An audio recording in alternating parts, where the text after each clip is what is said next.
Hey everyone, Hayden here. We are at the end of another year, and with that has come a whole year of new metal music. So Ian and I are going to be counting down our top 5 albums of 2022. And same rules apply as the videos that we did last year.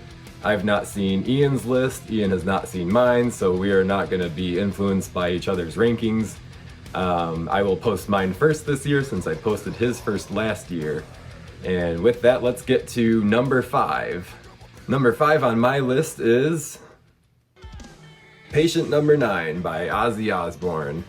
The title track on this album is so infectious. It's got Jeff Beck on guitar, and it gets stuck in my head for days. It's such a good song.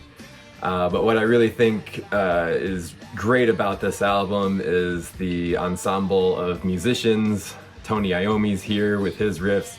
Zach Wild's all over the album. Rob Trujillo's here. Duff McKagan from Guns N' Roses. Chad Smith from Red Hot Chili Peppers. And it's even got one of the last recorded performances of Taylor Hawkins. So great musicians all over, great music, great album. Coming in at number 4 on my top 5 metal albums of 2022 is The Great Heathen Army from Amon Amarth.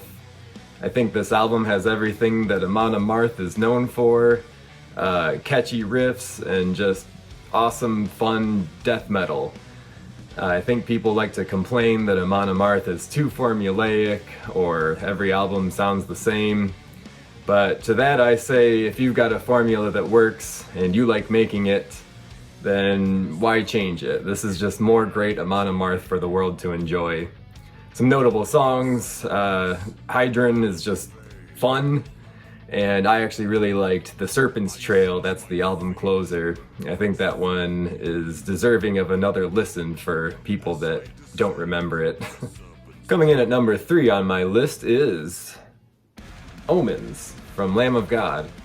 Lamb of God is one of my favorite metal bands, and this is another solid entry to their catalog. Kind of like the last one, this is more Lamb of God, and you know, that's never a bad thing. A couple of my favorite songs on this album are Ditch and the title track Omens. This is great music to work out to drive to learn more riffs on whatever instrument you play to. Yeah, it's Lamb of God. It's awesome. This spot on the list is where things started getting more difficult for me.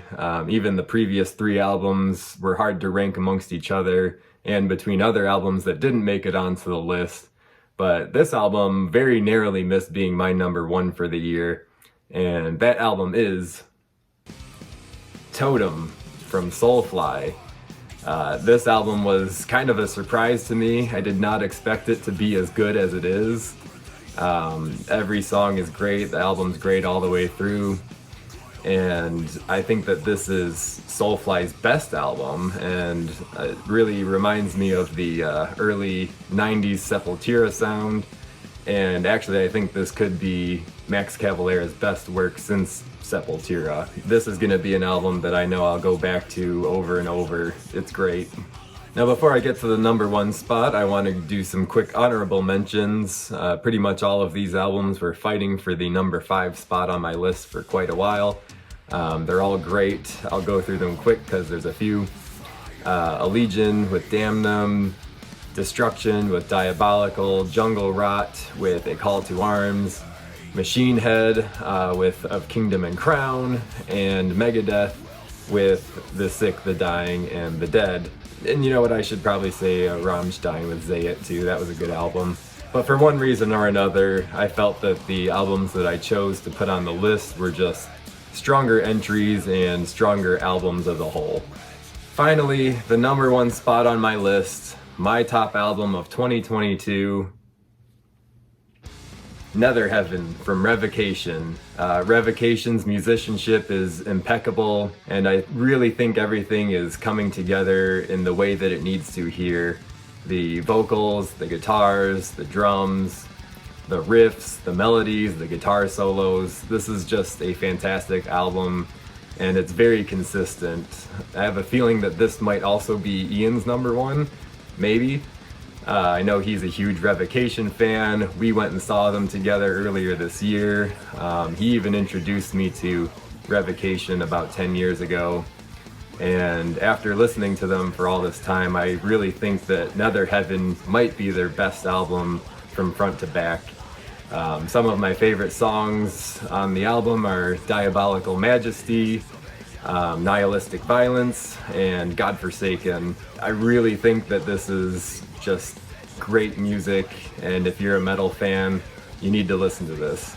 So that concludes my top 5 albums of 2022, with Nether Heaven from Revocation in the #1 spot. If there's something that you thought I ignored, something you would change, something you would rearrange, let us know in the comments. Tell us your thoughts, your opinions, what albums you would include on the list, and stay metal.